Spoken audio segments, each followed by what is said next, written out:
गमनं हत्वा मृगकाञ्चनं वैदेही हरणं जटायुमरणं सुग्रीवसम्भाषणं वाली निर्गलनं समुद्रतरणं लङ्कापुरीदाहनं पश्चात् रावणकुम्भकर्णहननं एतद्धि रामायणम्।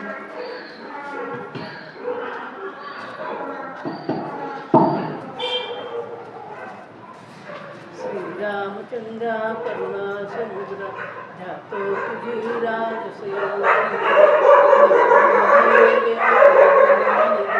कैवेट श्रीरामजला सुभद्र मनोजवं मारुततुल्यवेगं जितेन्द्रियं बुद्धिमतां वरिष्ठं वातात्मजं वानरयूथमुख्यं श्रीरामदूतं शरणं प्रपद्ये। राजाधिराज प्रभु रामचंद्र महाराज की जय। महारुद्र हनुमान की जय। आज बघा, गाडी जर ही कुणाला येतात काय काय बघा सांगून देते ज्याच्या कथेच्या गाडी काय काय। एक म्हणजे या इथे लक्ष्मणा बांधकुटी कुणाला जर येत असलं तर बघा, स्वयंवर झाले सीतेचे किंवा नकोस नौके परत फिरू ग नकोस नौके उरवू। सुधीर फडकेंना बोलवायला पाहिजे।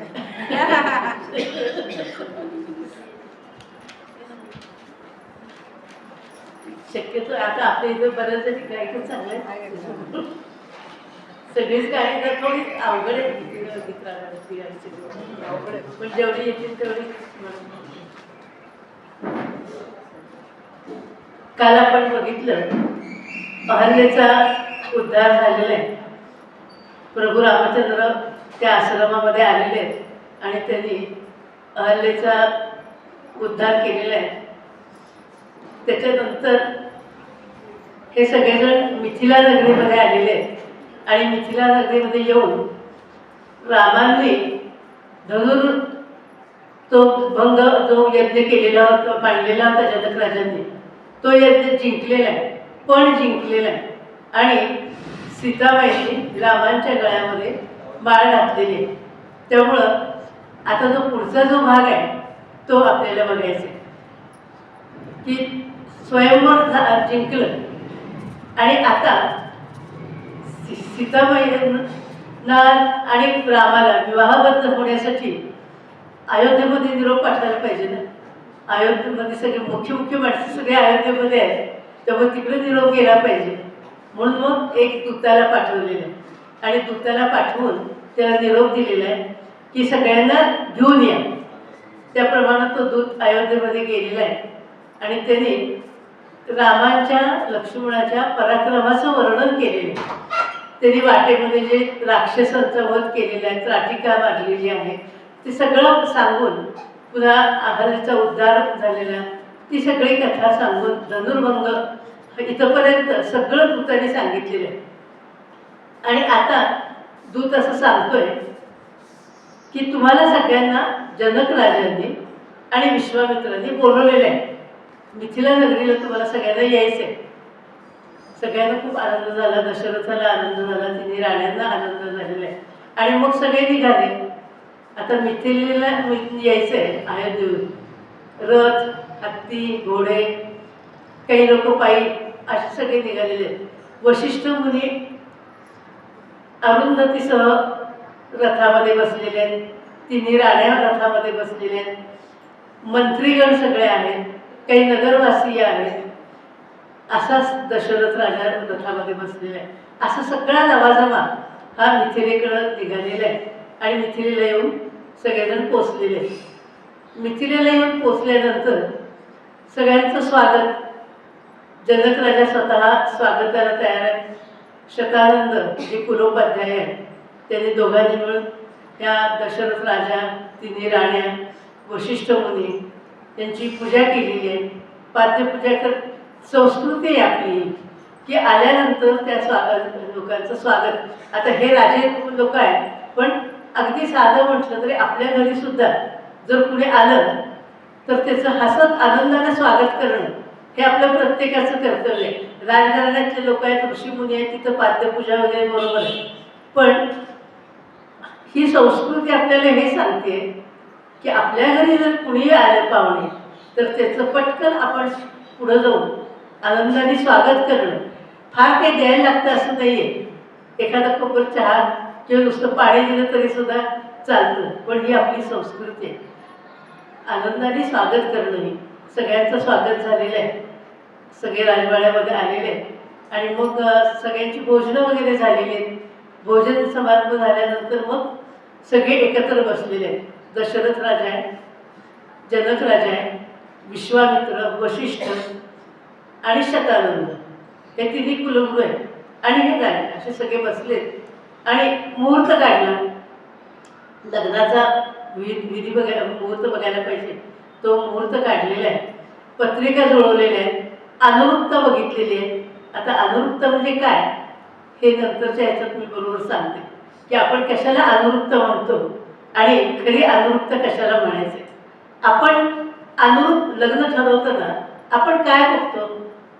अनुरुक्त म्हणजे काय बघतो? उंची बघतो, रंग बघतो, आर्थिक कसं बघतो, शिक्षण बघतो, एवढंच आपण बघतो.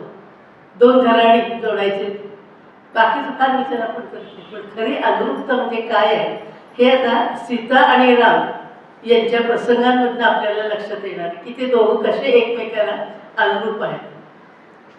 आणि ही अनुरूपता वशिष्ठ, विश्वामित्र आणि शतानंद यांनी जाणलेली आहे दोघांच्यात आणि पत्रिका मांडलेल्या आहेत. विवाह समारंभ अत्यंत उत्तम प्रकाराने पार पडलेला आहे. रामाचं आणि सीतेचं स्वयंवर झालं, लग्न पार पडलं. आता याच लग्नामध्ये आणखी 3 लग्न झालेली आहेत. सीतेची बहीण जी उर्मिला तिचं लग्न लक्ष्मणाशी लावून दिलेलं आहे.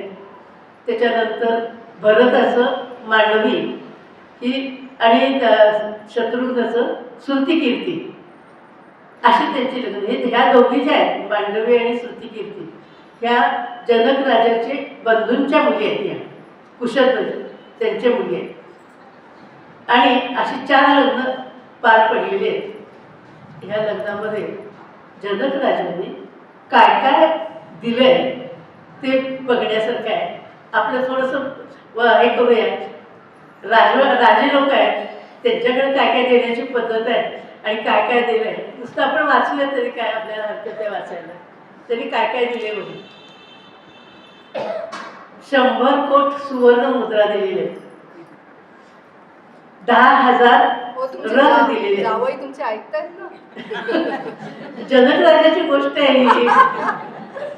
100 कोट सुवर्ण मुद्रा दिलेले आहे, 10,000 रथ दिलेले, 10 लाख घोडे दिलेले, 600 हत्ती दिलेले आणि 300 दाशी बरोबर दिलेले.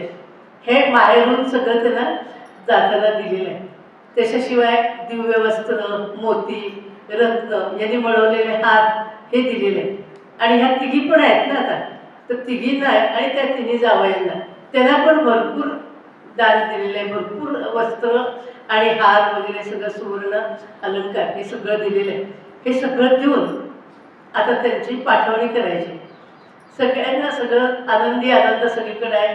जनक राजाकडेही आनंद आहे आणि दशरथाच्याकडे सगळ्यांच्याकडे आनंद आहे आणि सगळेजण असे आनंदाने जनकाने निरोप दिलेला आहे सगळ्यांना. आणि सगळेजण आता अयोध्येकडे जाण्यासाठी म्हणून परत निघालेले आहेत. मग कोण म्हणणार आहे की स्वयंवरण झाले आहे का? असू दे, मग आपण पुढे जाऊ.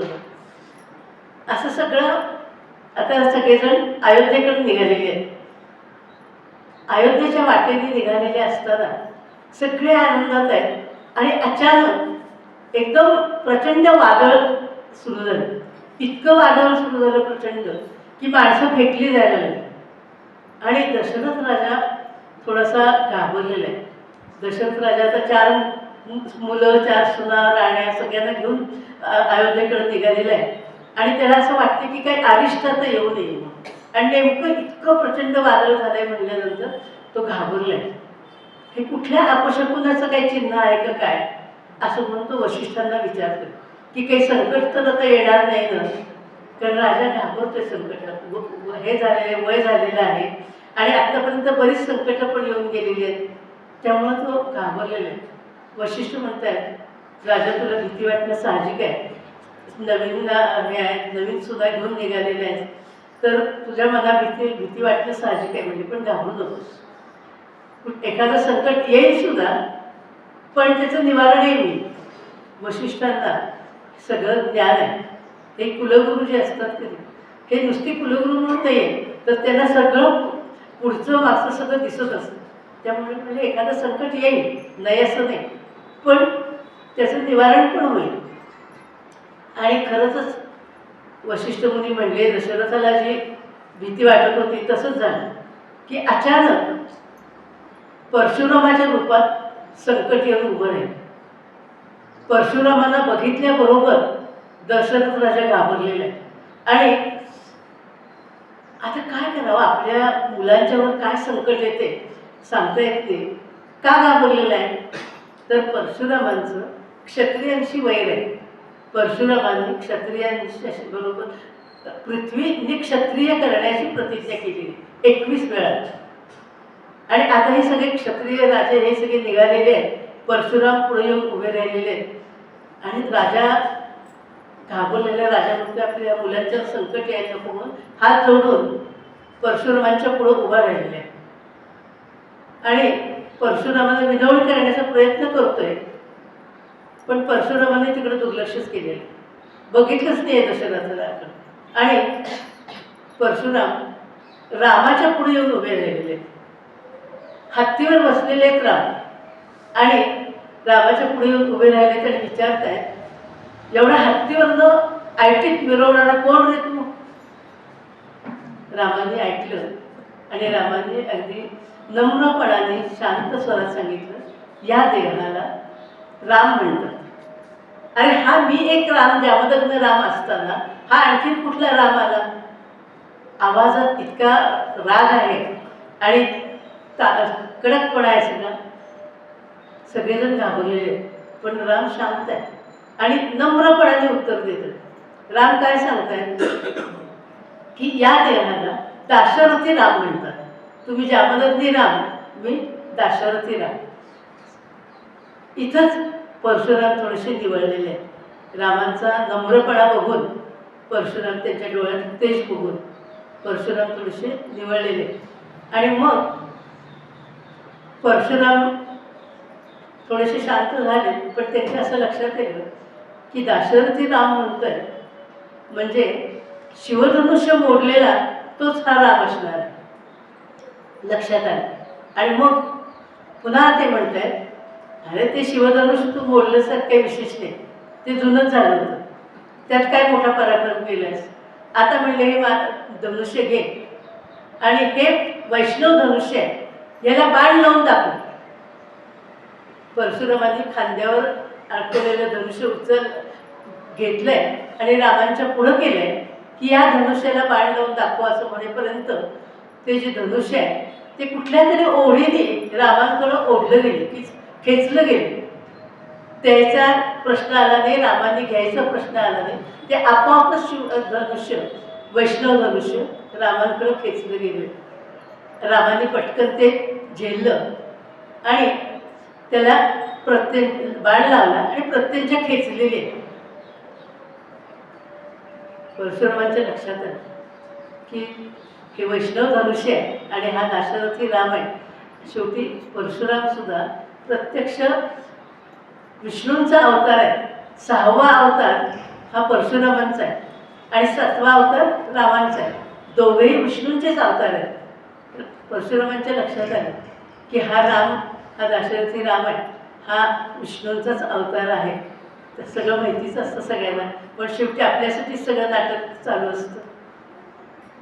आता प्रश्न असा आहे की परशुरामांचा एवढा राग का, ते आपण थोडंसं बघूया की परशुरामांचा क्षत्रियांच्यावर एवढा राग का, कशामुळे ती इतकी संतापलेली आहे आणि कशामुळे त्यांनी 21 वेळा पृथ्वीने क्षत्रिय करण्याचं पण केलेलं आहे, ते आपल्याला बघायचं. परशुराम कोण आहेत, तर जमदग्नी ऋषी आणि रेणुका माता यांचे ते पुत्र आहेत. आपल्याला रेणुका माता सगळ्यांना मिळते, बऱ्याच जणांची कुलदेवता आहे. ह्या रेणुकेचे ते पुत्र आणि हिमालयामध्ये तपश्चर्या करण्यासाठी गेलेले होते. शंकरांची आराधना करत होते आणि शंकरांची आराधना करून तप चालू होतं. इकडं जमदग्नी आणि रेणुका त्यांच्या आश्रमामध्ये त्यांचं दैनंदिन कर्म व्यवस्थित सगळं चालू होतं. त्यांचे यजन याजन अध्ययन अध्यापन सगळं व्यवस्थित चालू होतं. आणि त्या दिवशी सहस्रार्जुन नावाचा राजा, नाव काय त्याचं, सहस्रार्जुन, तो राजा शिकारीला निघालेला होता आणि त्याच्याबरोबर बराच मोठा लवाजमा होता. 100 माणसं असतील त्याच्याबरोबर. असा सगळा लवाजमा घेऊन तो शिकारीला गेलेला आहे. शिकार जर झाली आता परत येताना थकला भागलेला आहे, दमलेला आहे आणि आश्रम दिसला. म्हणल्यानंतर मग त्याने असा विचार केला की थोडं आश्रमामध्ये जाऊया, थोडंसं पाणी वगैरे आपल्याला प्यायला वगैरे मिळेल, थोडंसं थकवा दूर होईल. अशा याने ते सगळा लवाजमा म्हणजे घोडे वगैरे सगळं असं जाऊन ते आश्रमामध्ये आलेले आहेत. आश्रमामध्ये आल्यानंतर जमदग्नी मुनी हे ऋषी आहे आणि आलेल्याचं स्वागत करणं हे त्यांचं काम गृहस्थाश्रम येते. त्यामुळे त्यांनी रेणुकेने आणि त्यांनी त्यांचं स्वागत केलेलं आहे, त्यांना प्यायला पाणी दिलेलं आहे आणि त्या सगळ्यांची जेवणाची व्यवस्था केलेली आहे. 100 लोक बरोबर होते, राजाची आणि सगळ्यांची अगदी यथोचित सत्कार केलेला आहे आणि सगळ्यांच्या जेवणाची व्यवस्था आश्रमामध्ये केलेली आहे. पोहऱ्यांच्या चारा पाण्याची सुद्धा व्यवस्था केलेली आहे. सहस्रार्जुन खुश झाला. हा सहस्रार्जुन आहे ना, तो दत्तभक्त आहे आणि त्यानं दत्तभक्ती करून सहस्र हात मिळवलेले आहेत. त्याला 1000 हात आहेत आणि म्हणून तो सहस्रार्जुन आहे. असा हा पराक्रमी आहे, दत्तभक्त आहे. पण काही वेळेला काय होतं, काही माणसं उन्मत्त होतं. काही एखादं प्राप्त झालं ना की सगळेजण ते व्यवस्थित घेतात असं नाही. तसं हा सहस्रार्जुन उन्मत्त झालेला होता. त्याला दत्त प्रसन्न झालेले आहे. 1000 हात त्याला मिळालेले आहेत. सगळं जेवण वगैरे झाली. आता शांतपणाने जमदग्नींचा आशीर्वाद घेऊन बाहेर पडायला पाहिजे की नाही. किती सहज साधी गोष्ट आहे की एवढा सत्कार छान झालेला आहे. आश्रमामध्ये मुनींच्याकडनं सत्कार झालेला आहे. पण त्याच्या मनात असा विचार आला, हा बघितलं तर आश्रम आहे आणि या आश्रमामध्ये एवढ्या लोकांची जेवणाची व्यवस्था वगैरे ऋषीने कशी केली. आणि लक्षात आलं की ऋषींच्या कशी कामधेनू आहे. लोक सुटला म्हणजे ही कामधेनू आपल्याला पाहिजे, ही प्रवृत्ती माणसाची. म्हणजे वास्तविक पाहता छान सत्कार सगळं झालेलं आहे. ते कामधेनू ऋषींची आहे. त्यांना काहीतरी यांनी मिळाली असेल की नाही, त्यांच्या काहीतरी चांगल्या कर्मामुळे त्यांना ती मिळालेली असेल. पण हे आपल्याला पाहिजे. लोभ सुटला, विनंती केली.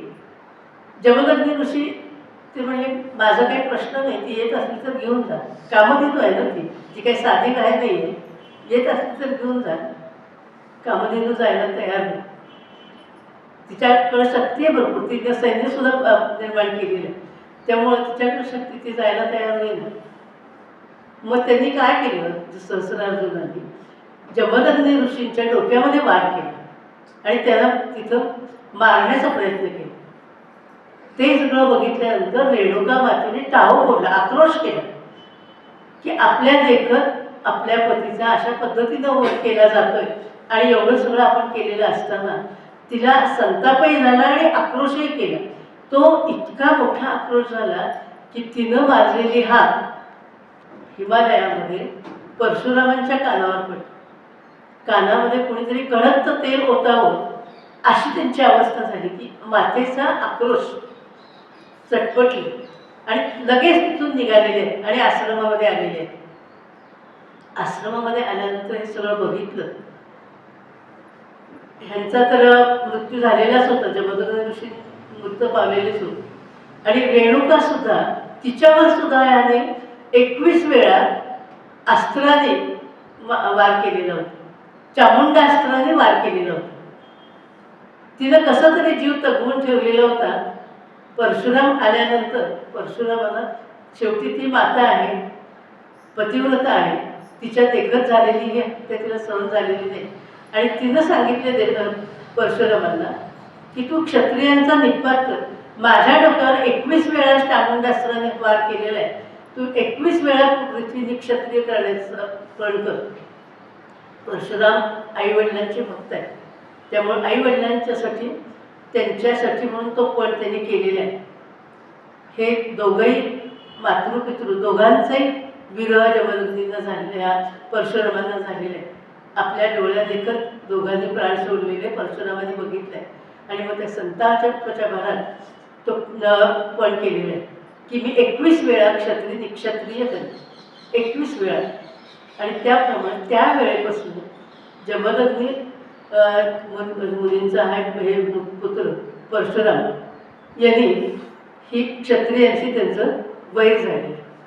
म्हणजे आता आपल्या लक्षात येतं की हे एवढे तापलेले का आहेत, एवढे क्षत्रियांच्या विरुद्ध ते का आहे, ते आपल्याला हे सगळं ऐकल्यानंतर लक्षात येतं की हा राग कसला आहे. आणि आता हे समोरासमोर आहे, रामांचं सगळं नम्रपणा बघितलेलं आहे, सगळं बघितलेलं आहे. आणि मग ते आता विरघळलेले आहेत. आत्तापर्यंत त्यांनी खूप वेळा क्षत्रियांना तर निपात केलेले आहे, पण आता रामांच्याकडं बघितल्यानंतर परशुराम निवडलेले आहेत. आणि त्यांच्या असं लक्षात आलं की रामांशी बोलल्यानंतर की पृथ्वीचं राज्य यांच्या हातात सोपवायला काही हरकत नाही, राम हे सगळं व्यवस्थित सांभाळतील. कारण परशुराम हे तपस्वीच आहे. त्यांचं हे नव्हतंच उद्देश की लढाई करणं आणि लढाई करून मारामारी करणं, हा त्यांचं हे तपस्वीच आहे. पण ह्या सगळ्या घटनेमुळं ते अशा पद्धतीनं क्षत्रियांचा निपात करायला निघालेले होते. आता त्यांना लक्षात आलं. आणि मग त्यांनी जो पण केला होता तो पण पूर्ण झाल्यासारखं त्यांना असं वाटलं की आता रामाच्या हाती सगळी पृथ्वीची सत्ता सोपवून आपण निघून जायला काही हरकत नाही, आपण आता तपश्चर्येला जायचं. परशुरामांना लोभ नव्हता क्षत्रियांचा निपात करावा, त्यांची राज्य बळकावावी, सत्ता उपभोगावी किंवा वैभव उपभोगावं, हा त्याला कुठलाही लोभ नव्हता. पण ह्या घटनेमुळे त्यांनी केलं होतं. आणि त्यांनी काय केलं होतं, ज्या ज्या राजांच्या बरोबर त्यांनी युद्ध केलं होतं आणि ज्या ज्या राजांच्याकडनं त्यांनी संपत्ती गोळा केली होती, ती सगळी संपत्ती त्यांनी आश्रमांना वाटून दिली होती. जिथं जिथं अध्यापनाचं काम चाललेलं आहे, जिथं जिथं यज्ञयागाचं काम चाललेलं आहे, त्या त्या सगळ्या आश्रमांना त्यांनी ती संपत्ती वाटून दिली होती. आणि ज्यांचं कार्य थांबलेलं होतं आर्थिक नियोजनामुळे, त्या सगळ्यांचं कार्य त्यांनी चालू करून दिलेलं होतं. हे परशुरामांचं काम आहे की जिथं जिथं आता ते अध्यापन चालू आहे आणि पैशाअभावी नडलेलं आहे, तिथं त्यांना मदत करून त्यांच्यापाशी त्यांनी काही ठेवलेलं नव्हतं. असे हे परशुराम आहेत. त्यांनी बघितलं की राम हे अवतारच आहेत. आणि रामांच्यात आपण एक परशुराम आहोत, हे दाशरथी राम आहे, अत्यंत निर्भय आहे, पराक्रमी आहे, शांत आहे, तपस्वी आहे. रामांचं सगळं जर वर्णन बघितलं तर परशुरामांचं सगळं लक्षात आलं नाही की तडफदार आहे, कर्तृत्ववान आहे, पण नम्र आहे. तेव्हा रामांना आशीर्वाद देऊन ते पुढे निघून निघालेले आहेत. ते म्हणले आता मी महेंद्र पर्वतावर जाऊन तपश्चर्या करायला मोकळा झाला. तर रामाने बाणाला धनुष्याला बाण लावलेलं आहे आणि प्रत्यंच्या खेचलेली आहे. तेव्हा राम विचारत आहेत जामदग्नी रामा प्रत्यंच्या खेचलेले, आता हा बाण कुठं सोडू सांग. युद्धातला नियम आहे की प्रत्यंच्या खेचली म्हणल्यानंतर तो बाण म्हणजे हा बाण वाया जाणार नाही, हा बाण कुठं सोडू सांग. आणि परशुरामाने पण तितक्याच शांतपणाने सांगितलेलं आहे की माझ्या अहंकारावर हा बाण सोड, असं सांगून ते म्हणजे थोडक्यात काय आहे या संवादात आपल्याला एक लक्षात येतं की परशुरामांनाही कळलेलं आहे. आणि त्यामुळं थोडासा अहंकार मला होता, पण तो अहंकार कशामुळं आला होता, हे वैर मी कशामुळं केलं, हे सगळं लक्षात आलेलं आहे. आणि आता हे वैर संपलेलं आहे, पण पूर्ण झालेलं आहे. आणि आता आपल्याला तपश्चर्येला जायला काही हरकत नाही आहे, असं म्हणून ते महेंद्र पर्वतावर तपश्चर्येला निघून गेलेले आणि मग दशरथाला शांत वाटलेलं. कारण वशिष्ठाने सांगितलं होतं की एखादं संकट येईल सुद्धा पण त्याचं निवारण पण होईल आणि तसंच झालेलं आहे. सगळं संकट दूर झालेलं आहे आणि सगळेजण आनंदाने आता अयोध्येमध्ये आलेले आहेत. अयोध्येमध्ये आल्यानंतर अयोध्येवासियांना अतिशय आनंद झालेला. सगळ्यांनी सडे रांगोळ्या गुढ्या उभारून सगळ्यांचं स्वागत केलेलं आहे. अयोध्या अगदी नटलेली आहे अयोध्या आणि हे सगळेजण आता आलेले आहेत आणि खुश आहेत सगळेजण. आता बघा सगळेजण तिथं आल्यानंतर दशरथ राजा कौशल्याला काय सांगते म्हणून. आता सगळं झालेलं आहे, सगळं लग्न कार्य झालेलं आहे, सगळं झालेलं आहे, सगळं आलेलं आहे. दशरथ राजांनी एकच वाक्य सांगितलं, कौशल्य ह्या सुना लहान आहेत, या सुनांचा सांभाळ करा, चांगला सांभाळ करा. आणि कसा करा तर म्हणजे आपले डोळे असतात तर त्या पापण्या डोळ्यांचं संरक्षण कसं करतात. जर असा कण डोळ्यात जायला लागला की पापणी मिटली जाते की नाही. पापणी जसं डोळ्याचं संरक्षण करते इतक्या हळुवारपणाने या सुनांचं रक्षण करा, या सुनांना प्रेमाने सांभाळा. काय संवाद झाला होता, कसा संवाद झाला होता, वाल्मिकीने काय लिहिलंय ह्यापेक्षा सुद्धा काय आहे त्यातनं हे शिकायचं की ती परिस्थिती वेगळी होती. सुना लहान होत्या, नुकत्याच बाहेर पडलेल्या होत्या. आता सुना मोठ्या आहेत, वयाने मोठ्या आहेत, शिक्षणाने मोठ्या आहेत. पण तरी सुद्धा याचा अर्थ असं नाही आहे की आता त्या मोठ्या झाल्या त्यांची त्यांना मतं आहेत, ते आम्हाला विचारतच नाही आहेत. असा काहीतरी एक सूर लावण्यापेक्षा केली की आत्ताच्या परिस्थितीला सांभाळून परिस्थिती बदलते, त्या बदलत्या परिस्थितीमध्ये दोघींनी एकमेकींशी जुळवून घेऊन दोघींनी आपली मतं थोडीशी बाजूला ठेवून आणि थोडीशी एकमेकींना गोड बोलून सांगून जर व्यवस्थितपणाने जर प्रपंच पुढं नेला आणि होतंय बरं का ते हल्ली. म्हणजे ते पण आहे. काही ठिकाणी हे दिसतंय की सुना नोकरी करतायत, सासवा त्यांना मदत करतायत, डबे भरून द्यायला मदत करतायत. हे घडतंय पण हे सगळीकडे घडतंय असं नाही. हे घडावं. ह्या रामायणातनं बारीक सारीक गोष्टी इतक्या शिकण्यासारख्या आहेत की नाही. ती नुसती कथा नाही आहे, नुसती कथा म्हणून आपण बघायचं नाही. त्याच्याकडनं खूप काही त्यातनं शिकायचं आहे. ज्या इथं सुना म्हणून असतील किंवा सासवा म्हणून असतील ते सगळ्यांनीच यातनं शिकायचं. सुनांशी कसं वागायचं आणि सुनांनी पण शिकायचं की सासवांशी कसं वागायचं. असं जर झालं तर ती कुटुंब इतकी छान आनंदी राहतील आणि त्यातल्या घरातल्या पुरुषांना आनंद मिळेल. नाहीतर त्या पुरुषांची ओळख नव्हती दोन्हीकडे कुणाच्या बाजूने बोलायचं. तेव्हा ह्या रामायणात हे आपल्याला शिकायचं. आता सगळं व्यवस्थित झालेलं आहे. राजाने आलेले जे सगळे लोक पाहुणे वगैरे आलेले आहेत त्या सगळ्यांचा यथोचित सत्कार केला. कैकेयीचा भाऊ युधाजित तो आता परत जायला निघालेला आहे. तर तो असं विचारतोय की मी जाताना या मुलांना पण घेऊन जाऊ का. बरेच दिवसात ही मुलं आजोळे आलेली नाही आहेत. कशी पद्धत होती बघा पूर्वी. माझ्या भाच्याला फक्त घेऊन जा असं नाही आहे, एकत्र कुटुंब आहे. त्यामुळं मी माझ्या भाच्याला घेऊन जातो असं नाही, चारही मुलांना घेऊन जाऊ का असं तो विचारतो आणि घेऊन जायची परवानगी मागतोय. पण दशरथ राजा म्हणतोय की अरे राम आणि लक्ष्मण इतके दिवस बाहेरच होते, आत्ताच ते घरात आलेले आहेत. विश्वामित्रांच्या बरोबर जे गेलेले आहेत ते आत्ता लग्न करून इकडे आलेले आहेत. तेव्हा तू असं कर, या दोघांना घेऊन जा, भरत आणि शत्रुघ्न दोघांना तू घेऊन जा, त्या दोघांना राहू दे इथं काही दिवस. युधाजिताचा अत्यंत छान सत्कार वगैरे केलेला आहे आणि मग युधाजित सुद्धा आणि त्या दोन भरत आणि शत्रुघ्नला घेऊन ते केकेय देशाला परत गेलेले. आता सगळं झालं व्यवस्थित. काही काळामध्ये गेलेलं आहे. लग्न होऊन या सगळे घर झालेले आहेत आणि आता मध्ये काही काळ गेलेला आहे. सीतेने सगळ्यांची मनं जिंकलेली आहेत. सगळ्या सुमित्रा, कैकेयी, कौशल्या सगळ्यांना सीतेचं ओढ लागलेली आहे आणि असं सगळं झालंय. आता हळूहळू दशरथाच्या मनामध्ये असं येते की आपलं आता वय झालेलं आहे, तेव्हा हा राम आता सक्षम झालेला आहे, ते रामाच्या हाती आपण हा सगळा राज्यकारभार सोपवूया आणि आपण निश्चिंत होऊया, विश्रांती घेऊया, सल्ला घेऊया. हे काम ज्येष्ठांचं असतं. तरुणांच्या हाती सोपवायचं आणि ज्येष्ठांनी निवृत्त व्हायचं. नुसतं निवृत्त व्हायचं नाही, तर कसं निवृत्त व्हायचं आहे? सांगेन युक्तीच्या गोष्टीच्या न धरी शस्त्र करीन. श्रीकृष्णाने सांगितलं होतं, न धरी शस्त्र करीन, सांगेन युक्तीच्या गोष्टीच्या. हा ज्येष्ठांचा हा बाण आहे की तुमच्यातच राहणार, पण तुमच्या याच्या ढवळाढवळ करणार नाही. जेवढं काही आवश्यक आहे, जेवढं काही गरज आहे तेवढं फक्त पुरवून करणार, योग्य तो सल्ला देणार. तसं दशरथाच्या मनात आलेलं आहे.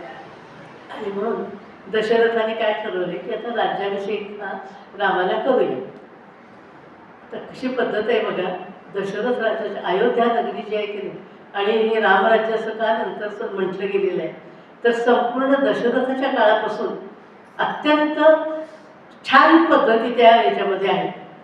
दशरथाने काय केलं, सगळ्या महत्त्वाच्या प्रजाजनांना, मंत्रीगणांना सगळ्यांना पुढं बोलवलेले दरबारामध्ये. वशिष्ठ मुनी पण आहेत आणि सगळ्यांना बोलवून आता दशरथाला काय सांगतोय की माझं आता वय झालेलं आहे आणि आता मला असं वाटतंय की रामाच्या हाती राज्यकारभार सोपवावा. तुमची सगळ्यांची जर संमती असेल तर मग रामाला राज्याभिषेक करता येईल, नसेल तर पर्याय सांगा. असं कुठंही पुराणामध्ये असं बोललं जात नव्हतं, असा सल्ला घेतला जात नव्हता. प्रजेचा सल्ला, मंत्रीगणांचा सल्ला घेऊन निर्णय घेतलेला आहे. आणि सगळ्या प्रजाजनांनी, मंत्रीगणांनी रामाचा जय जयकार केलेला आहे. सगळ्यांना आवडलेली आहे कल्पना. पण दशरथाला असं वाटतं की कदाचित दबावाने सांगितलं असेल, आपणच सांगतोय, आपणच तिथं उभ्या आहोत आणि आपण दबावाने सांगितलं असेल. म्हणून पुन्हा एकदा राजा विचारतोय की मी जर कर्तव्य तत्पर आहे, मी धर्मप्रवण आहे आणि मी कर्तव्य दक्ष असा धर्मप्रवण राजा आहे, असं असताना तुम्ही रामाला राज्य द्या असं कसं म्हणताय? कसा पेच टाकलाय बघा. पण प्रजाही सुज्ञ आहे. प्रजेने त्या मंत्रीगणांनी वगैरे सगळ्यांनी सांगितलेलं आहे की तुम्हीच म्हणताय की तुमचं वय झालेलं आहे आणि म्हणून तुम्ही जर हे राज्यकारभार त्यांच्याकडे रामांकडे सोपवणार आहात तर तुमच्यात एकच राम तयार होतील, तुमच्या अनुभवाचा फायदा रामांना होईल, म्हणून आम्ही रामाला राज्य द्या असं म्हणतोय. दशरथ संतुष्ट झाला. छान झालं म्हटले, आता आपला निर्णय घ्यायला हरकत नाही. आणि मग वशिष्ठांची संमती आहे, अशा तऱ्हेने निर्णय झालाय. लगेच ताबडतोब रामाला बोलवणं पाठवलेलं आहे, दूध पाठवलेलं आहे. राम दरबारामध्ये आलेले आहे आणि दशरथांनी रामांना सगळं समजावून सांगितलेलं आहे की आता तुला उद्या, आणि उद्या बरं का, आज हा निर्णय झाला आहे आणि उद्या तुला राज्याभिषेक होणार आहे. तेव्हा राजाची कर्तव्य काय काय आहे हे सगळी तू नीट समजून घे असं दशरथ राजा रामाला सांगतोय. आणि हे सांगतोय की राजाच्या दृष्टीने कुठलंही नातं महत्त्वाचं नसतं. राजाच्या दृष्टीने फक्त एकच नातं, प्रजा आणि राजा एवढंच नातं महत्त्वाचं आहे. राजाच्या दृष्टीने प्रजानुरंजन एवढंच महत्त्वाचं आहे आणि हे तू सांभाळ, सगळं समजून घे असं सगळं रामाला सांगितलं आहे. आणि रामाला तुझ्या लक्षात आलेले, आता राम कौशल्याला भेटण्यासाठी निघून गेलेले आहेत, कारण आता तो वृत्तांत जाऊन सांगायचा आहे मातेला. कोण काय म्हणणार होतं गावामध्ये सांगायचं आहे का त्याचा अर्थ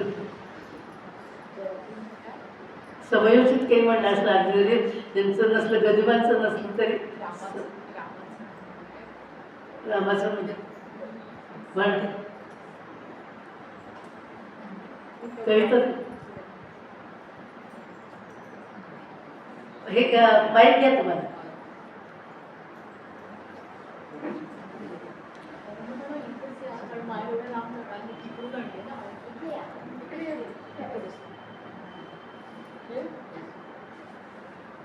या.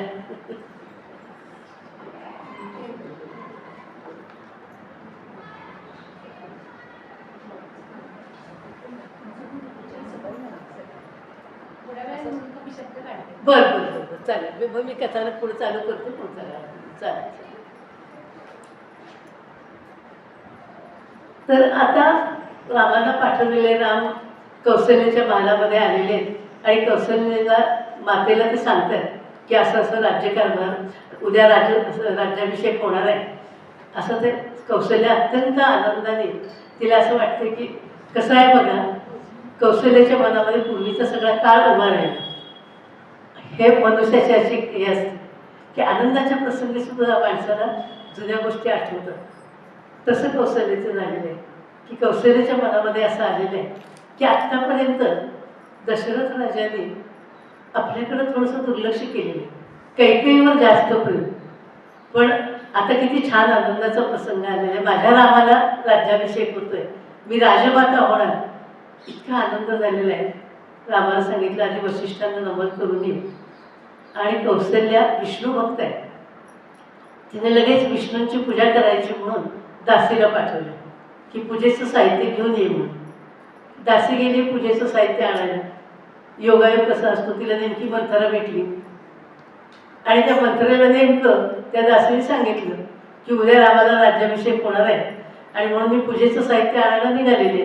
कथा सुरू झाली पुढं. त्यामुळं लगेच त्या मंत्रेला कळल्याबरोबर मंत्रा गायगाईने कैकेयीच्या मालामध्ये आलेली आणि तिला सांगितलं की अगं रामाला राज्याभिषेक होतोय, तुला कुठं काय माहिती आहे काय?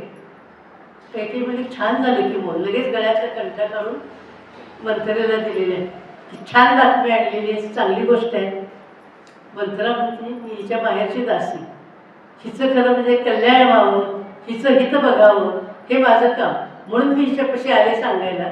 तर हिला काही कळतच नाही आहे काही. मग तिनं सुरुवात केली, अगं तुला लक्षात येते का राम राज्यावर बसणार आहे म्हणजे कौशल्य आता राजमाता होणार. मग ती म्हणजे काही हरकत नाही, रामाच्यापाशी भेदभाव नाही आहे, रामानीमध्ये मला कधी कमी लेखलेलं नाही आहे.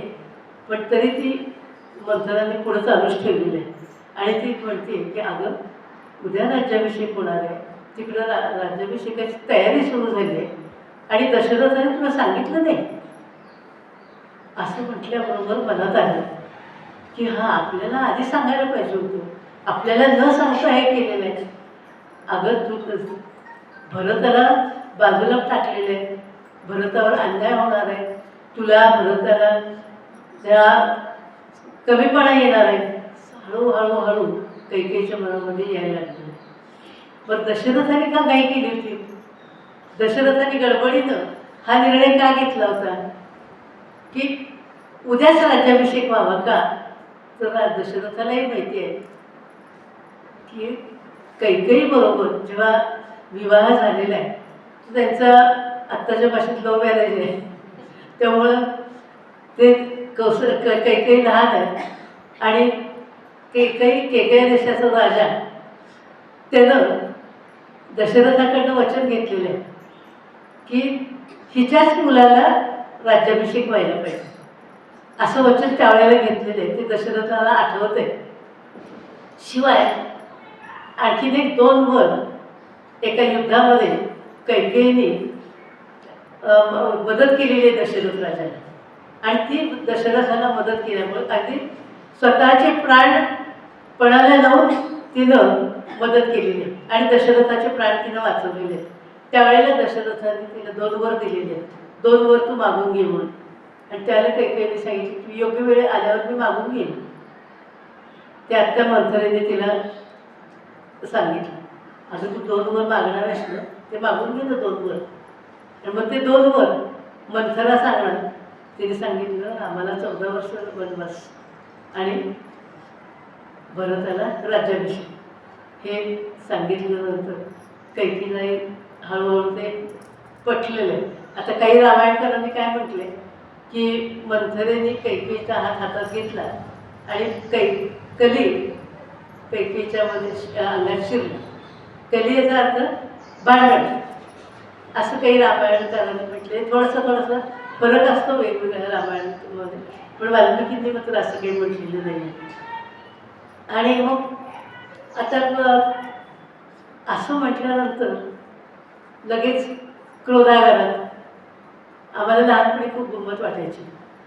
क्रोधागारात कशाला जायला पाहिजे, रागवायचंच आहे तर कुठेही रागवता येईल ना, त्याच्यासाठी ते क्रोधागारातच जाऊन बसायचं आणि तिथंच ते असं. पण शेवटी असं राजे लोक आहेत ना, त्यांच्याकडच्या सगळ्या पद्धती आहेत.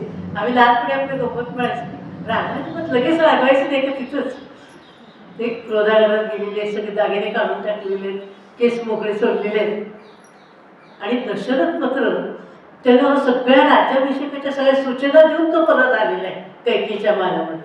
त्यानं काय सूचना दिलेल्या आहेत, तर सगळ्या सूचना, उद्या राज्याभिषेक आहे ते कसं कसं व्हायला पाहिजे, तर म्हणजे 16 सुवासिनी मुख्य दरवाजापाशी असायला पाहिजे. त्या सुंदर वस्त्र नेसलेल्या आणि रत्नजडित हार घातलेल्या अशा 16 सुवासिनी मुख्य दरवाजापाशी पाहिजे. त्यांच्यापाशी 16 कलश पाहिजे, सुवर्णाचे कलश पाहिजे.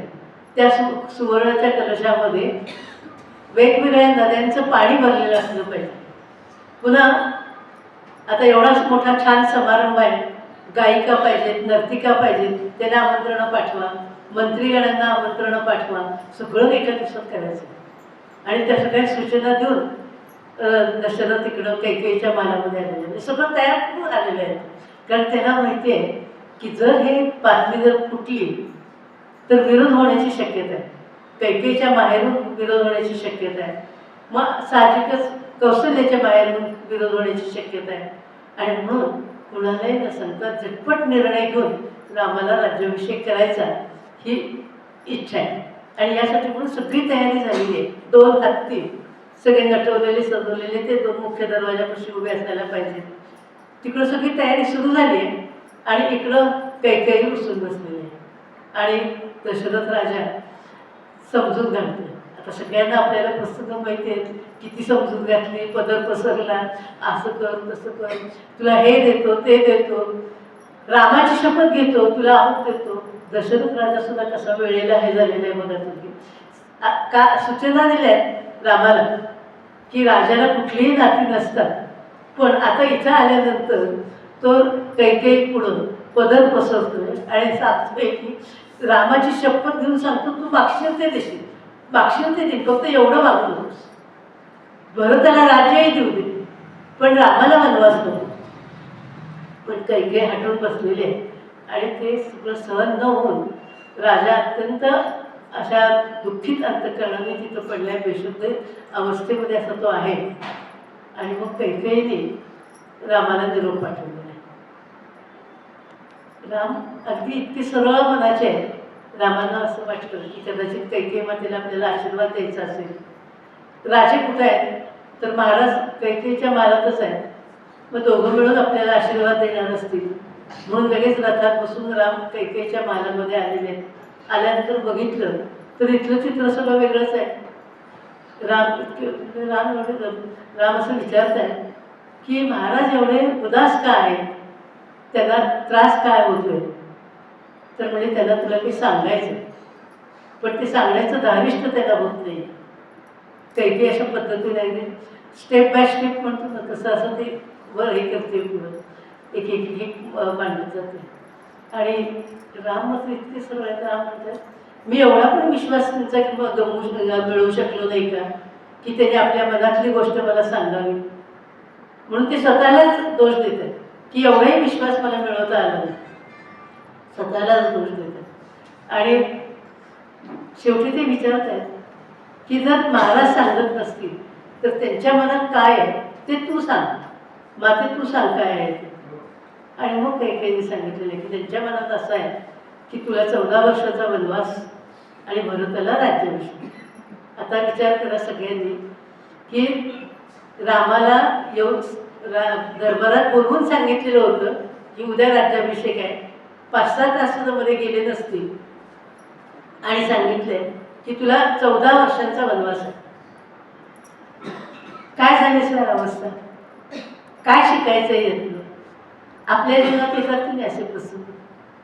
आपण राजेवर नाही, पण एखादा आनंदाचा प्रसंग असतो, इतका आनंदाचा प्रसंग असतो की आपण अगदी सुखाच्या राशीवर लोळत असतो आणि अचानक त्याच वेळेला असा दुःखाचा प्रसंग येऊन उभा राहतो, ज्यावेळेला आपली अवस्था काय होते, कसं धैर्य टिकवायचं ते रामायणातनं शिकायचं. रामायणात रामाने सगळं ऐकलंय, काय प्रतिक्रिया दिली, चेहऱ्यावर संताप नाही, उदासीनता नाही, आश्चर्य नाही, असं ऐकलं आणि दोनच वाक्य, मी उद्याच वनवासात जायला निघतो, संपलं विषय. हे रामायण. आणि यातनं मी म्हणते आपण रामाना आदर्श मानतोय. मी पहिल्या दिवशी जसं सांगितलं की ते दीपस्तंभाप्रमाणे आहे. दीपस्तंभ व्हायचं नसतं, आपण राम होऊ शकत नाही, पण रामाकडे आपण फक्त देव म्हणून बघायचं नाही. तर राम देव आहेतच, विष्णूंचा अवतार आहेतच, पण ते मनुष्य रूपाने आलेले आहेत. आणि मनुष्य रूपाने आल्यानंतर आपल्या जीवनामध्ये प्रसंग येतात तसे त्यांच्या आलेले आहेत. अशा दृष्टीने बघायचे की त्यांनी कसं या प्रसंगाला तोंड दिलं असेल आणि मग आमचे काय आमच्या पुढचे प्रसंग असतात, याच्यापेक्षा तर काही अवघड प्रसंग नसतात. हे शिकायचे रामायणात. रामाने एका शब्दात सांगून टाकले, उद्याच निघ. आणि राम आता परत कौशल्याच्या महालात निघालेले आहेत. आता हे सांगायला पाहिजे परत, मगाशी सांगितलं राज्याभिषेक आहे म्हणून, आणि आता हे सांगायला पाहिजे. पण आता जाताना ते रथातनं आलेले नाही आहेत, आता जाताना ते अनवाणी कौशल्याच्या महालामध्ये गेलेले आहेत. आणि गेल्यानंतर दासीनं लगेच आसन दिले, म्हणजे मला आसनावर बसण्याचा अधिकार नाही आहे. आणि मग हे सांगितलेलं आहे की उद्या मला वनवासामध्ये जायचं, 14 वर्ष वनवास आहे.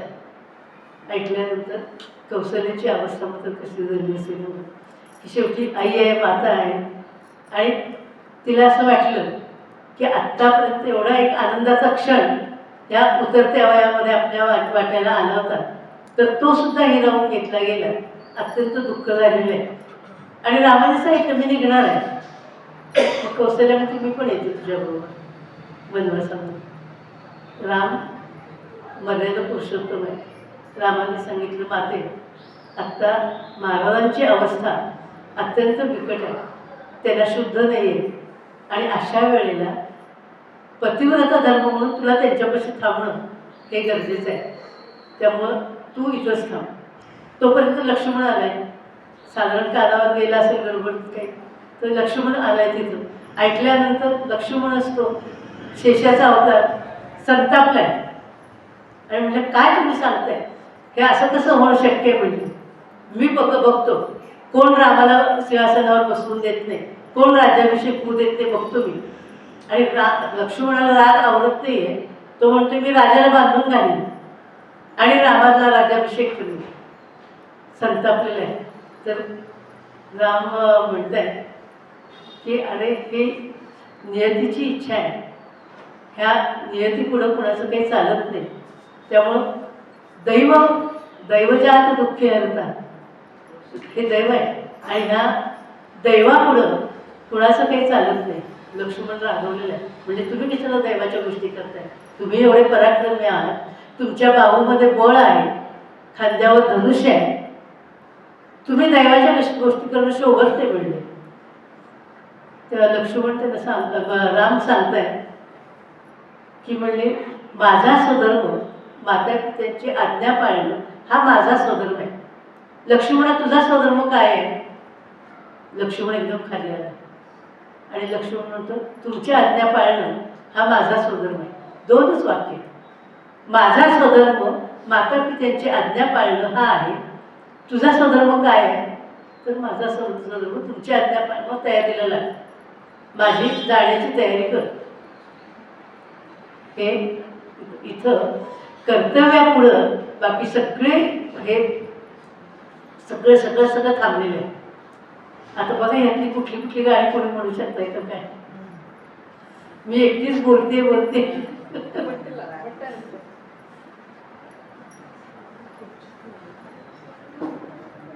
गाडी तर बरीच सुचवली.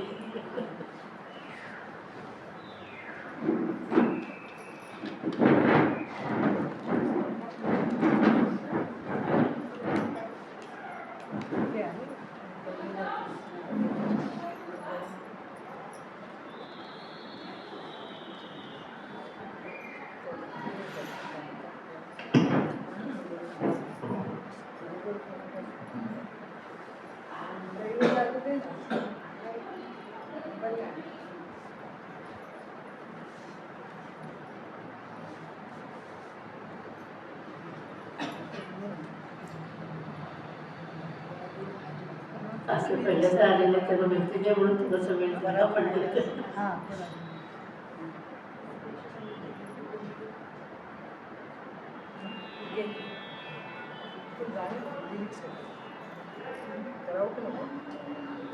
म्हणतात का त्या?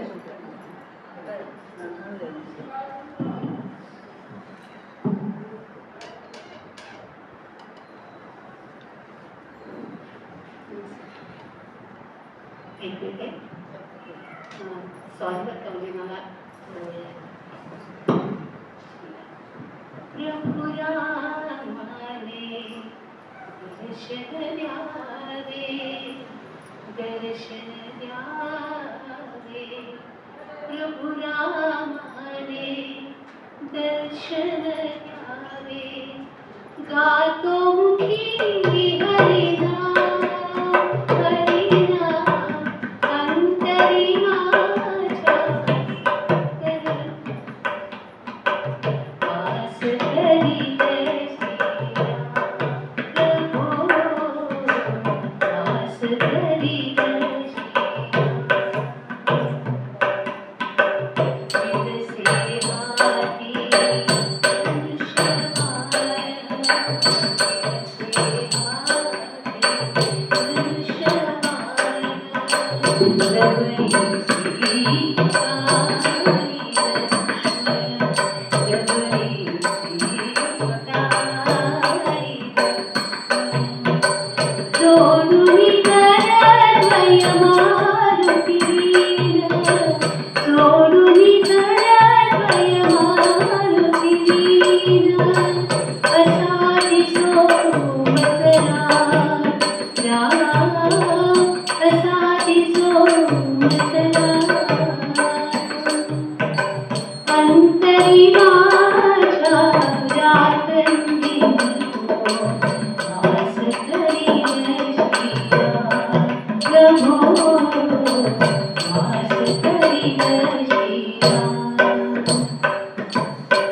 आदर्श संसारी हे रामायण आदर्श संसारी हे रामायण विनये करितो प्रणाम प्रणाम विनये करितो प्रणाम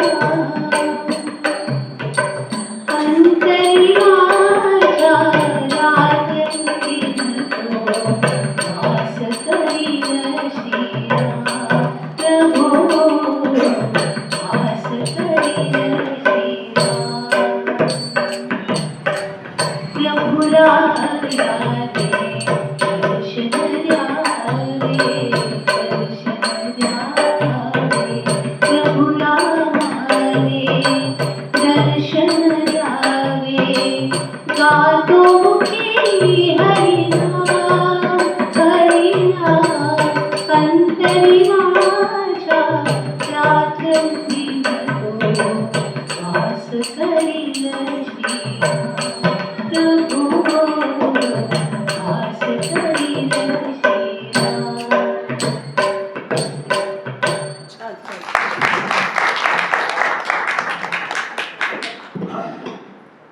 छान आता राम सीतेच्या बाळामध्ये आलेले आहेत आणि सीताबाई बघतायत राम अनवाणी आले छत्र चावर नाही पायी चालत आलेले आहेत रथ नाही आणि तिथं पाठोपाठ प्रश्न विचारायला सुरुवात केली छत्र चावर का नाहीत अनवाणी का आला तुमचं मुख असं म्लान का झालेलं आहे असे भराभर प्रश्न विचारले आणि एकदम तिच्या असं लक्षात आलं की आपलं काहीतरी चुकलं हे राम इतके म्लान मुखाने आलेले आहेत आणि आपण प्रश्नांचा भडीमार सुरू केलेला असं होतं काही वेळेला बायकांचं सुद्धा की लक्षात घेतलं जात नाही बाहेरून माणूस आलेला आहे त्या माणसाच्या मनस्थिती काय आहे त्यांचे काय प्रश्न आहेत काय आहे त्यांच्या डोक्यात काय विषय आलं की सरबत्ती सुरू असं होऊ नये म्हणून अनुरूपता म्हणते ना मी ती ही अनुरूपता आहे की सीतेच्या मनामध्ये लगेच सीतेला कळलेलं की आपलं चुकलंय. आणि म्हणून ती पटकन म्हणते की काय झालंय तुम्हाला, अशा पद्धतीने लहान लोकांनी का आणलाय असं विचारल्यानंतर मग रामाने सांगितलेलं सीते मला माझी वनवासाला जायची तयारी कर, मला 14 वर्ष वनवासाला जायचंय. मग सीता ऐकून घेते सगळं काय काय झालेलं कळलं. तर ती म्हणली मी पण येणार आहे तुमच्याबरोबर. तर अगं दगडगोट्यातनं चालावं लागेल, अरण्यातनं जायचंय, राक्षस आहेत तिथं, आणि तू तर राजकन्या आहेस, राजस्नुषा आहे, तुला जरासुद्धा काही बाहेरचं कष्टाचे जीवन माहिती नाही आहे, तर तू इथं राहा आणि सासऱ्याची सेवा कर. तर सीता सांगतात की सीताबाई म्हणतात जिथं राम तिथं मी, जेथे राघव तेथे सीता. खूप समजावून सांगितलं. राम म्हणतात तू इथं राहा, भरत राजा होईल आणि भरत सांगेल तसं वाग. आता जी सीता करुणामयी अवस्थेमध्ये सांगते मी येते म्हणून, ती लगेच काय म्हणते की मला तुम्ही दुसऱ्यांच्या हाती सोपवत आहे, तुम्ही माझा सांभाळ करायला सक्षम नाही आहेत का. तडफदारपणाने तिने विचारलेलं आहे की तुम्ही सक्षम आहात, पराक्रमी आहात, म्हणून माझ्या वडिलांनी तुमच्या हाती माझा हात सोपवलेला आहे, आणि तुम्ही मला सांगताय की तुम्ही भरताबरोबर राहा, भरत सांगेल तसं ऐक. म्हणजे तुम्ही सक्षम नाही आहे का. तिने जे तळमळीने जे विचारलंय आणि सांगितले की मी येते म्हणून, तरी सुद्धा राम म्हणले. मग ती म्हणली अहो मला लहानपणीच एका ज्योतिषाने सांगितलेलं होतं की हिच्या नशिबात वनवास आहे म्हणून, आणि माझी आई नेहमी असं म्हणते की सगळेच दिवस सारखे नसतात, कधी दिवस दुःखाचे असतात, कधी सुखाचे असतात. पतिव्रतेचा धर्म आहे की पती ज्या अवस्थेमध्ये असेल, ज्या काही संकटात सुखात आनंदात असेल तसं राहायचं, की माझ्या आईने मला शिकवलेलं. हे सगळं ऐकल्यानंतर राम म्हणतात चल सीते तू माझ्याबरोबर चल. तोपर्यंत लक्ष्मण आलेले आहे आणि लक्ष्मणाने सगळं ऐकलं आहे. तो म्हणला मी पण येणार आहे, मी मातेची परवानगी घेऊन आलेलो आहे. कशी सगळे हे आहेत बघा. सुमित्रेने असं म्हणलेलं नाही आहे की रामाला वनवास सांगितलेला आहे, तुला कुठे वनवास सांगितलेला आहे, जाऊ दे की रामाला वनवासामध्ये, तुला वनवासात जायचं कारण काय आहे. उलट सुमित्रेने असं सांगितलं आहे की तू वनवासात त्यांच्याबरोबर जा आणि रामाला वडील मानून रामाची सेवा कर.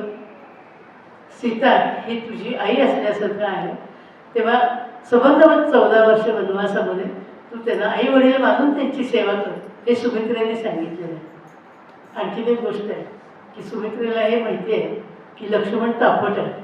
तो जर आता इथं राहिला तर इथलं सगळं वातावरण तो बिघडून टाकेल, सगळ्यांना त्रास देईल, त्याला सहन होणार नाही आहे. त्यामुळे तो जर रामाच्या बरोबर राहील तर रामाच्या सहवासामध्ये तो छान राहील आणि रामाची सेवा करेल. ही सुमित्रा आहे ना, ही सगळ्यांना सामावून घेऊन सांभाळून घेऊन संसार पुढे नेणारी अशी हे आहे. ह्यातनं शिकायचं एक एक गोष्टी. तिनं लक्ष्मणाला सांगितलं नाही की तू जा, आणि मग आता जायला तयारी झाली. सगळेजण 3 जण निघाले. 3 जण आता कैकेयीच्या महालामध्ये आलेले, दशरथ राजाचा निरोप घेण्यासाठी म्हणून आलेले आहेत. आणि आल्यानंतर सांगितलं आम्ही 3 जण वनवासाला निघालेलो आहे. कैकेयी एकदम आनंदाने की रामाला सांगितलं होतं, पण रामाबरोबर हे दोघंही निघालेले आहेत. तेव्हा तिला एकदम इतका आनंद झाला आणि तिनं बोलकला आणून या 3घांच्या पुढे ठेवलेलं. दशरथ राजाने बघितलं आणि दशरथ राजा सांगतात कुठल्या मातीची तू बनलेली आहेस, कसली निर्गुण आहेस तू, ती तुझी स्पृशा आहे आणि आपल्या घरची ती लक्ष्मी आहे, आणि तिला तू वल्कला आणून देतेस पुढं, आणि तिनं वल्कला नेसावी असं काही हे नाही आहे. मी म्हणलं एक काय आहे की वचनामध्ये बांधला गेलेलं आहे आणि घाण्याच्या बैलासारखा त्या वचनाभोवती फिरतोय म्हणून राग आलेला आहे ना दशरथाला. तो म्हणला मी त्या वचनामध्ये बांधला गेलोय आणि ते घाण्याच्या बैलासारखा मी फिरतोय. राम वनवासाला जायला पाहिजे, ते जातील, पण सीतेला वल्कल नेसायचं काय कारण आहे. सीतेने सगळे आभूषणं आणि सगळी वस्त्र वगैरे बरोबर घ्यावीत. वशिष्ठ तिथे उभे. दशरथाने हे सांगितल्यानंतर वशिष्ठ काय म्हणतात, त्या काळामध्ये ऋषी काय म्हणतात बघा. वशिष्ठ म्हणले जर पतीला राज्याभिषेक होणं शक्य नसेल, राज्यावर बसणं शक्य नसेल, तर त्यावेळेला तो अधिकार पत्नीचा आहे. सीता सिंहासनावर बसू शकते, राज्याभिषेक करून घेऊ शकते आणि ती राज्य चालवू शकते. 14 वर्ष सीता राज्यकारभार करू शकते असं शास्त्र आहे. हे वशिष्ठांनी सांगितलं. इतके सगळं रामायणामध्ये असं सगळं छान सगळं आहे. पण सीतेने निर्णय घेतलेला आहे, त्यामुळे आता जायची सगळी तयारी झालेली आहे. सीतेने बराबर पटापट आपल्या अंगावरचे जे मुख्य मुख्य दागिने होते ते काढले आणि वशिष्ठांची पत्नी अरुंधती माता त्यांच्या स्वाधीन केलेले आणि बारीक किरकोळ काय जे असतं ते सगळ्या दासींमध्ये सगळं वाटून टाकलेलं. आणि मग सगळे तिघजण जायला निघालेले. सुमंतांनी रथ आणलेला आहे. दशरथ राजा म्हणतोय एक दिवस तरी थांबून जा, कापून तिला आलेले आहे, एक दिवस तरी थांब, तू गेलास तर मी जिवंत राहू शकणार नाही. पण राम ठाव आहे, जितका जास्त वेळ जाईल तितकं दुःख वाढत जाईल हे त्यांना माहिती आहे. त्यामुळे त्यांनी म्हणले ताबडतोब रथ बोलवा आणि जाऊया. मग राजा सुमंतला सांगतोय असं कर, रथ हळूहळू चालू म्हणजे निदान मला राम दिसत तरी राहते. आणि म्हणून मग रथाचे सगळेजण बसलेले आहेत तिघजण आणि रथ चालू झाले. दशरथ रथाच्या मागोमागं पळतोय. सगळी प्रजाजन पण रथाच्या मागे आहेत होतं. प्रजेतले इतके लोक आहेत ना, सगळे रथाच्या मागोमागं धावतात. वास्तविक पाहता आत्ताचं जर चित्र बघितलं तर सत्तेच्या मागं माणसं धावत असतात. आता राम वनवासाला निघालेले, रामांच्या हातात सत्ता नाही आहे, पण प्रजाजन राजाच्या मागं धावत आहेत, रामांच्या मागं धावत आहेत. हे प्रेम आहे प्रजाजनांचं रामावर असलेलं, हे प्रेम आहे. थांबायला तयार नाही आहे. आणि सुमंत राम सुमंतला सांगतायत की सुमंता रथ पळव, म्हणजे जितके लवकर आपण इथं बाहेर पडू तितके या लोकांचं दुःख कमी होईल. आणि जर तुला कोणी उद्या परत आल्यावर सुमंताला विचारेल ना दशरथ राजा, तुला काय सांगितलं होतं, रथ हळूहळू चाला म्हणून सांगितलं होतं आणि तू रथ पळवलेला आहेस, काय उत्तर देशील असं राम म्हणतात. आणि म्हणून राम काय सांगतायत की दशरथाला महाराजांना असं सांग की त्या रथाच्या खडखडाटात मला आवाज ऐकू आला नाही तुमचा. तुम्ही सांगत होता हळू चालू, पण मला काही आवाज ऐकू आला. सत्यवचनी आहेत राम, सत्यवचनी आहेत, एक बाणी आहेत, एक पत्नी आहे त्यांची, हे गुण आहेत त्यांचे. पण आता इथं त्यांनी हे बाजूला ठेवलेले आहे. कारण का तर हेतू चांगला आहे, खोटं बोलण्यामागचा हेतू चांगला आहे की प्रजाजनांना किंवा ह्या तिन्ही राण्या असतील किंवा राजा असतील सगळ्यांना दुःख आहे. तेव्हा दुःखाच्या वेळेला जास्तीत जास्त त्यात काळ थांबण्यापेक्षा पटकन बाजूला झालेलं बरं, अशा ह्याने ती रथ पुढं झाला. आणि मग सुमंतांनी रथ घेऊन निघालेले. प्रजाजन मात्र पाठोपाठ अगदी नदी किनारीपर्यंत आलेले आहेत. संध्याकाळची वेळ झाली, नदी किनारी सरयूच्या काठी सगळेजण थांबलेले आहेत, रथातनं खाली उतरलेले आहेत. सगळे प्रजाजन तिथं झोपलेले, आकाशाचा पांघरून आणि जमिनीचं अंथरूण असं करून सगळे प्रजाजन जागा मिळेल तिथं झोपलेले आहेत. आणि लक्ष्मणाने पानांची शय्या तयार केली रामांसाठी आणि सीतेसाठी, ती ठेवली आहे. त्यांचे दोघांनी तिथे विसावा घेतलेला आहे. आणि लक्ष्मण आणि सुमंत पहारा देत थांबलेले आहेत. असं रात्र होती, पहाट झाली, राम जागे झाले आणि त्यांनी बघितलं की सगळे प्रजाजन जागा मिळेल तसं मिळेल त्या अवस्थेमध्ये झोपलेले आहेत. आणि कळवळा जीव की म्हणजे आपल्यासाठी या प्रजाजनांना किती त्रास होतो. म्हणून सुमंतला काय सांगितलं, म्हणजे तू काय कर, आता रथ म्हणजे पहाटेच पहाट झालेली आहे, रथ अयोध्येच्या दिशेने घेऊन जा आणि दुसऱ्या मार्गाने येऊन आम्हाला शृंगवेरपुरापासून तू भेट.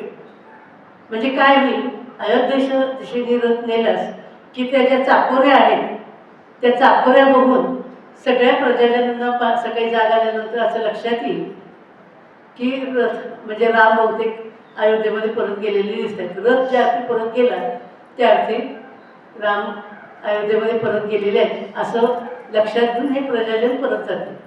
आणि तसंच झालेलं आहे. पहाटेची वेळ आहे, सुमंतांनी रथ अयोध्येच्या दिशेने नेलेला आहे. आणि मग सगळेजण जागे जेव्हा झाले तर त्यांनी बघितलं की त्या चाकोऱ्या बघितल्यानंतर लक्षात आलं की बहुतेक रथ आता गेल्या म्हणजे अयोध्येमध्ये रामही परत गेले असणार. आणि म्हणून सगळे प्रजाजन अयोध्येमध्ये परत गेले.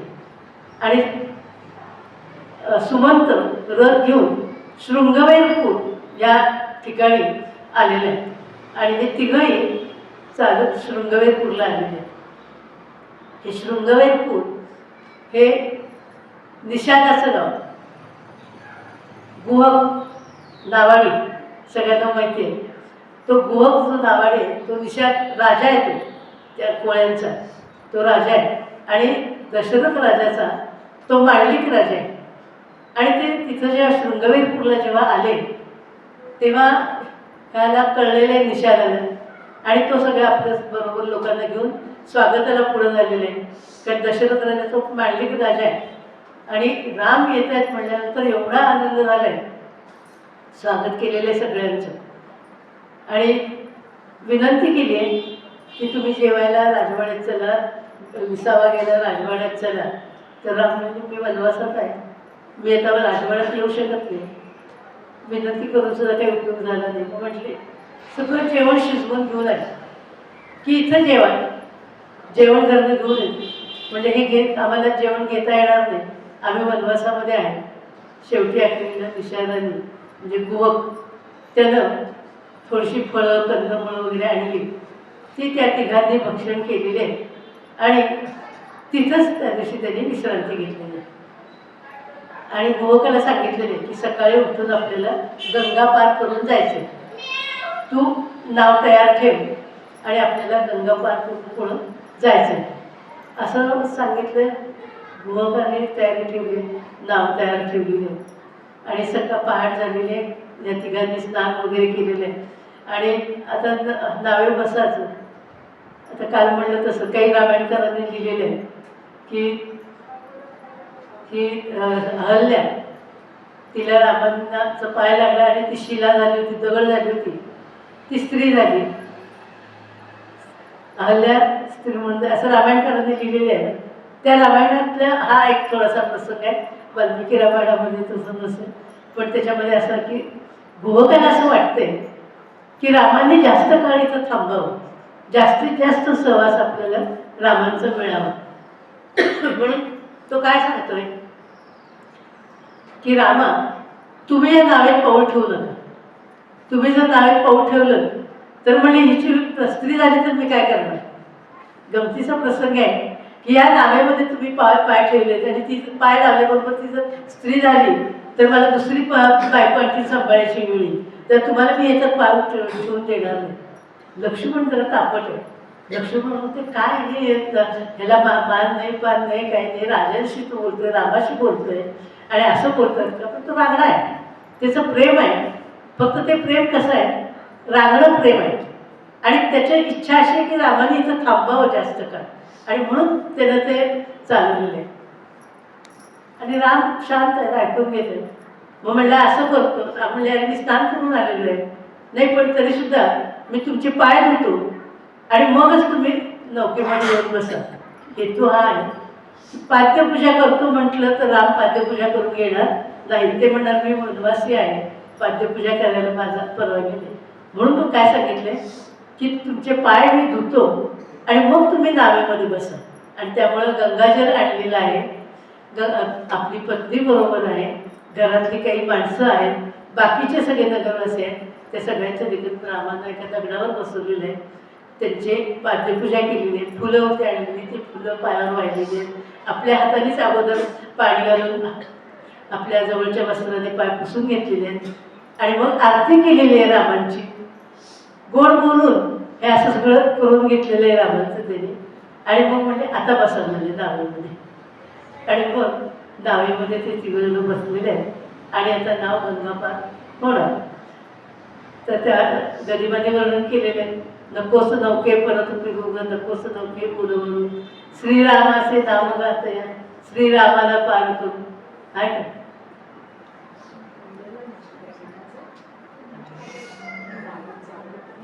कुणीतरी म्हणू नका की जया म्हणून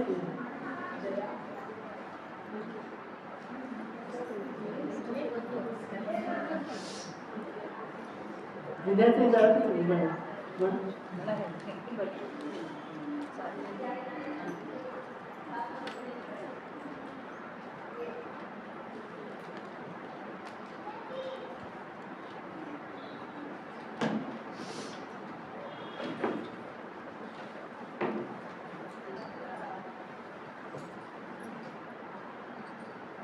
जर गाण्यांमुळे आणि छान वाटतं प्रसंगाला साजेशी गाणी असली तुमचं.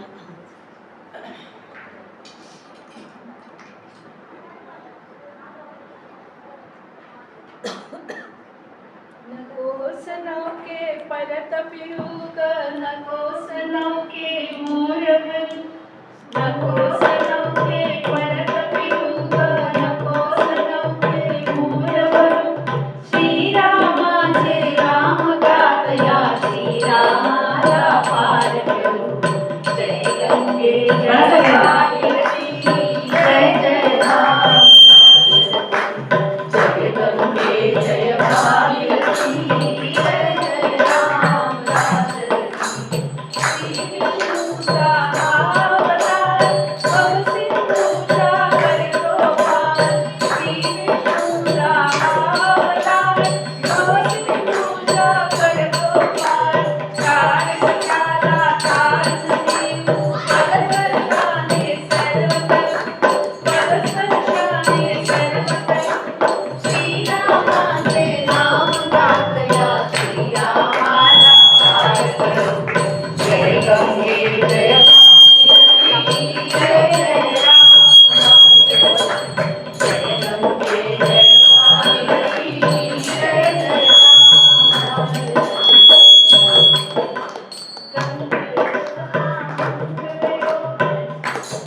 कर्तव्याची राम श्री गई पावनवास कर्तव्याची धर्मिका राम श्री गई पावनवास दास कराचे आपण काम कर्तव्याचे जय गंगे जय भागीरथी जय जय राम जय गंगे जय भागीरथी जय जय राम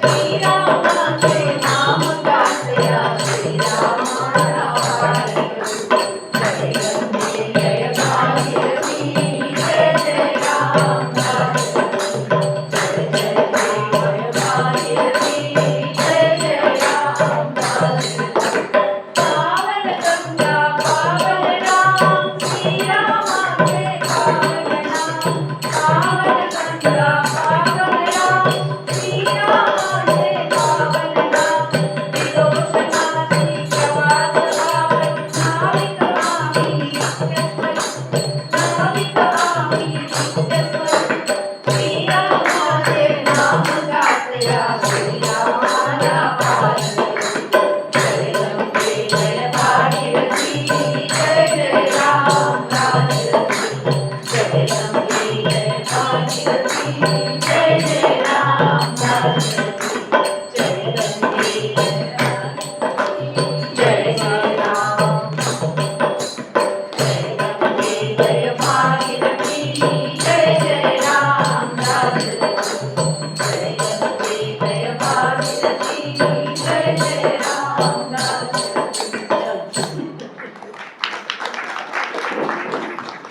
एवढी गोवकाची हे आख्यान आहे ही प्रेमाची गाथा आहे गोवकाची, तेवढी आपण आज पूर्ण करूया. नावेमध्ये तिघजण बसलेले आहेत आणि नाव आता गंगा पार करायचे. सीतामाई नावेत बसल्यात, पण त्यांना पण ही जाण आहे की आपण वनवासी आहोत. त्यांना गंगेची ओटी भरायची. कसं आहे बघा, वास्तविक पता ही राजस्पृशा आहे, राजकन्या आहे, तिला काहीच कमी नाही करत. पण आता गंगेची ओटी भरायची तर तिच्यापाशी काही नाही आहे आणि म्हणून ती नुसती प्रार्थना करते गंगेची आणि अगदी मनापासून सांगते की माते, आम्ही आता वनवासामध्ये आहोत, पण आम्ही जेव्हा परत जाऊ त्यावेळेला मी तुझी ओटी भरीन आणि खडा नारळाने ओटी भरीन आणि तुला दही भाताचं नैवेद्य दाखवेन. जसं आपण सामान्य बायक माणसं म्हणतो ना, तशी ती सीता प्रार्थना करून गंगेला सांगते. नाव पुढं निघालेले आणि आता गंगा पार असं झालेलं आहे, आता उतरायचं आहे. तर राम गंगेवर त्या नावेमध्ये उठून उभे राहिलेले आहेत आणि आपल्या पायाकडे बघतात. गुह काही उभा राहिलेला आहे, गुह काही हात जोडून उभा आहे आणि तोही रामांच्या पायाकडे बघतो. लक्ष्मणाच्या मनात येते की या गुहकाला आता मोल पाहिजे असणार, त्यानं काम केलेलं आहे तर त्याला रामांच्याकडनं मोठं मोल पाहिजे असणार आणि म्हणून तो पायाकडे बघून नम्रपणाने उभा आहे. आणि रामांच्या मनात हे आहेच, क्षत्रिय राजे आहेत ते आणि कुणाची सेवा तशी काही न घेता घ्यायची, ते त्यांच्या स्वभावात बसणारं नाही आहे. पण आता काही नाही आहे त्याला द्यायला आणि त्यामुळं राम खाली मान घालून उभे. पण शेजारी सीता उभी आहे आणि सीतेला बरोबर कळलेलं आहे, पतिव्रता आहे, अनुरूप जोडी आहे. सीतेच्या लक्षात आलेलं आहे की राम का खाली मान घालून उभे राहिलेले आहेत, की त्यांना असं परत तसंच उतरून जाणं हे योग्य वाटत नाही. गोवकाला काहीतरी द्यायला पाहिजे. तिनं पटकन आपल्या बोटातली आरती काढली आणि ती, कारण दशरथाने सांगितलेलं होतं तिनं अलंकार घेऊन जाणं, तेव्हा अंगात थोडेसे अलंकार तिच्या होते. तिने अंगठी काढली, कारण ती अंगठी जी होती ती रामाने दिलेली अंगठी होती, तेव्हा ती अंगठी तिने दिलेली आहे काढून. ती अंगठी तिने रामांच्या हातात दिलेली आहे आणि सांगितले की गोवकाचं मोल द्या म्हणून. रामालाही माहिती होतं तिच्या हातात अंगठी आहे. वास्तविक प्रकार पती या नात्याने ते तिला अंगठी मागू शकले असते, पण त्याने विचार केला की ते तिचं स्त्रीधन आहे, ते आपण मागून घेणं हे योग्य नाही आहे.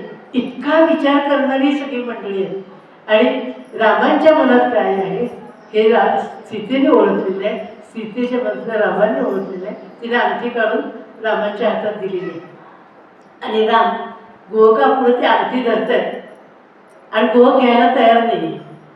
लक्ष्मणाला पुन्हा असं वाटतंय की म्हणजे हा कसला आहे बघा, म्हणजे त्याला आणखीन मोल पाहिजे, रामाच्याकडनं त्याला आणखीन काहीतरी पाहिजे.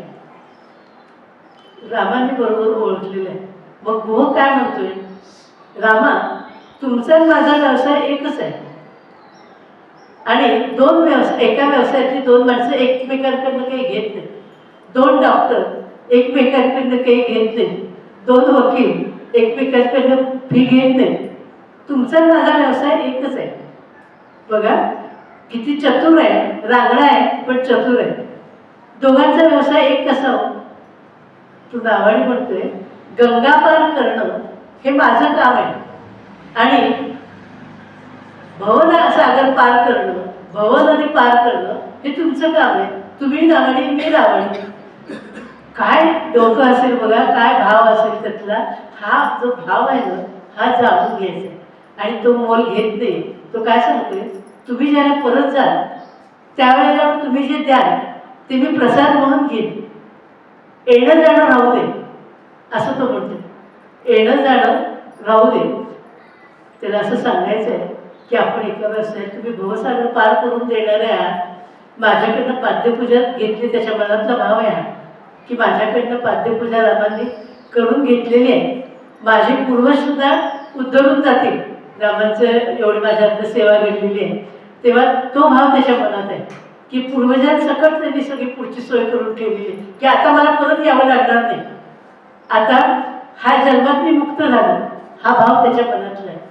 आणि रामांना पण भान आहे की आपण मनुष्य अवतार धारण करून आलेलो, जरी देव असलो तरी आपल्याला सुद्धा एकदा किंवा तरी हा अवतार संपवायचा आहे. म्हणून राम सांगतायत काय की येणं जाणं राहू दे, जाताना दोघं मिळून परत जाऊ. हा भाव आहे लक्षात, त्या शब्दातला अर्थ लक्षात घ्या, भाव लक्षात घ्या की दोघं मिळून परत जाऊ. तुलाही जायचं आहे आणि मलाही एक दिवस अवतार. फक्त फरक काय आहे, आम्ही आमच्या कर्माने, आमच्या हातात नाही आहे. येणं आणि जाणं हे आमच्या हातात नाही आहे. परत यायचं आहे का नाही हे आम्ही ठरवू शकत नाही. रामाचं असं नाही, ते अवतारी पुरुष आहेत, त्यांना केव्हा यायचं माहिती आहे, ते त्यांच्या इच्छेने येतात आणि इच्छेने अवतार संपवतात. हा फरक आहे. असं हे गोवकाचं आणि रामांचं प्रेमाचं नातं आहे. ही प्रेमाची गाथा आहे. जसं ही काल जे आपण म्हटलं ही अहल्याची आणि गौतमांची, जशी ती एक गाथा आहे मोठी, भारतीय संस्कृतीची ती एक गाथा आहे.